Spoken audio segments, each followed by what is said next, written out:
Voilà, j'ai bouclé ma ceinture de sécurité et je suis donc prêt à partir. En effet, boucler la ceinture de sécurité est la première précaution à prendre avant de circuler. Malheureusement, cela ne semble pas encore être un automatisme pour tout le monde, ce qui explique sans doute cette nouvelle campagne de l'Agence wallonne pour la sécurité routière. Oui, effectivement, les campagnes ceinture se justifient toujours. C'est vrai qu'à l'avant, la majorité des occupants la portent, mais davantage pour les grands trajets sur autoroute, par exemple. Or, elle a toute son utilité également pour des plus petits trajets à plus basse vitesse, où on ne va pas trop loin, on roule prudemment, certes, mais à 50 à l'heure, par exemple, en cas de collision, eh bien, c'est l'impact d'une chute du 3e étage. Et à l'arrière, malheureusement, les chiffres sont bien plus inquiétants.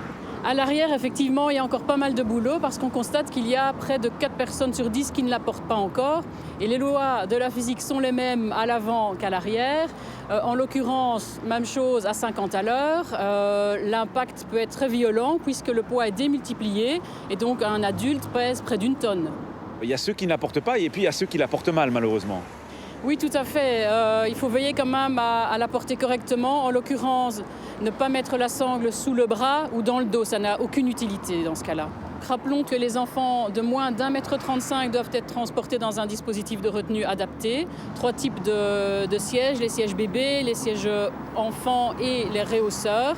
Et là aussi, on constate pas mal d'erreurs, des sangles retournées, les enfants également qui ont les bras au-dessus des sangles, au-dessus de la ceinture, un siège qui est mal adapté à la taille de l'enfant. Donc là aussi, il faut être particulièrement vigilant. Tout ça peut conduire à des amendes assez sévères. Oui, effectivement, une amende pour non-port de la ceinture, c'est 110 €. Et pour les enfants, le législateur a prévu même une amende plus élevée, en l'occurrence 165 €. Vous retrouverez cette campagne bien sûr le long des autoroutes, sur les affiches, et puis également en radio. Et puis un petit peu particulier également à la sortie des parkings commerciaux. Et il est bon de rappeler pour les petits trajets, pour les petites courses, qu'il faut également boucler sa ceinture en toute occasion.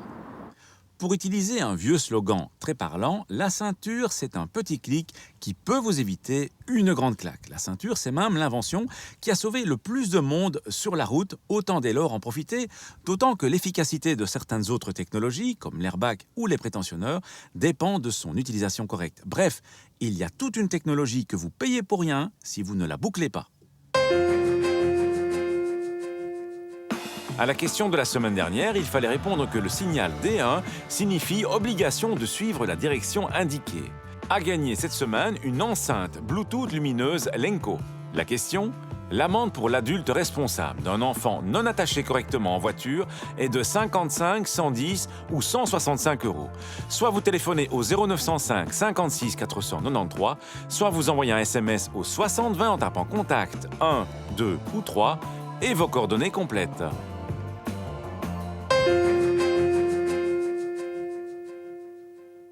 L'Agence wallonne pour la sécurité routière contient en son sein un département destiné aux victimes.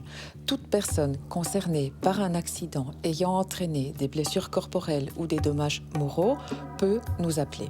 La personne pourra bénéficier gratuitement d'une écoute, c'est-à-dire d'une oreille attentive qui fera preuve d'empathie et de neutralité, d'une information sur tous les aspects de l'accident, psychologique, administratif, juridique, et surtout liés aux assurances et à l'indemnisation des dommages, et l'orientation, selon les besoins exprimés, vers des professionnels ou services spécialisés à proximité du lieu de vie. Le service offre des garanties, une disponibilité même après plusieurs années, aucune prise de position dans le débat portant sur la responsabilité et la confidentialité de la démarche d'appel.